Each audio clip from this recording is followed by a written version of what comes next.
Hello everyone. Okay, thank you very much, Mercedes. Thank you everyone for organising this event, and I hope everyone can see and hear me. Okay, I'm talking about business critical language training.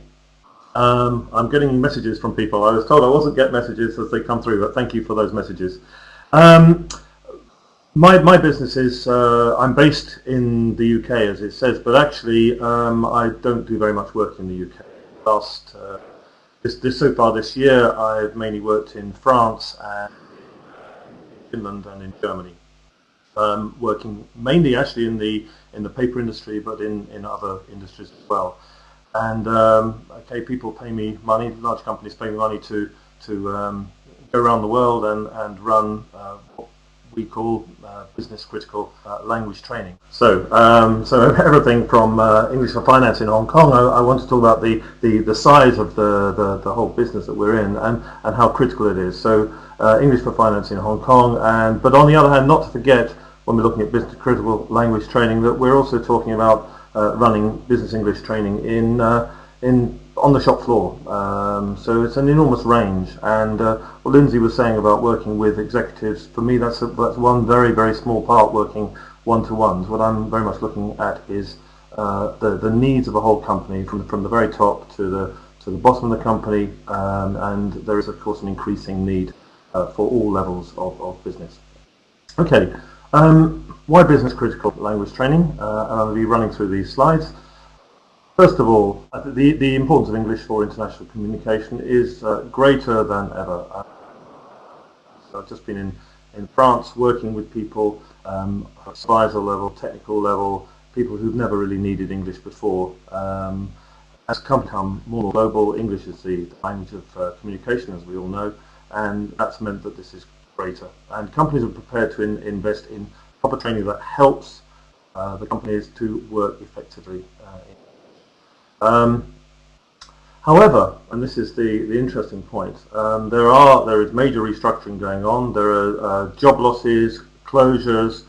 We're looking to save money, and very often it is everyday language training which will be in line for cuts. And the kind of English training which has no particular purpose would be first in line for those.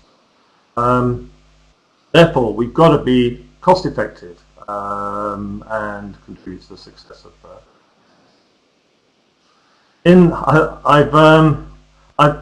I've used the abbreviation because I seem to be abbreviations BCLT for business critical language training, and these are the key features. I think that the training we give must be absolutely relevant to the needs of the learners in the company. It has to be flexible. People have busy lives. We need to provide training that people can actually attend, and that can be based on the web, it can be face-to-face. It has to be adaptable to the specific industries and the needs of jobs that people have. And absolutely key, we have to have expertise. That means and I'll look in a moment where we get this expertise from, but of course from the trainer is extremely important, but also from the learner. This is about the student as a resource. I've identified what I would call a triumvirate of resources here. So the learner, which is the core of this session, of course important, and the learner gives us a lot. But I want trainers who are also who have a good understanding of the businesses that they work in, so they really can make a difference, and they get that information from the organisation. So, and that organisation means the management. It means colleagues of the person that we're working with, and the partners and others too. So I'm looking far beyond just the student.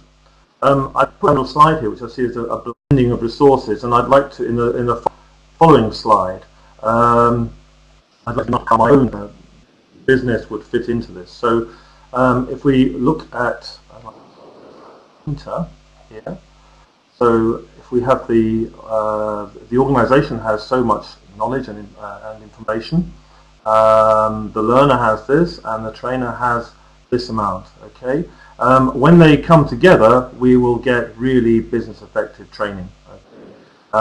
But if we, for example, know very little about the learner's organisation, then we only operate in smaller area. To give an example,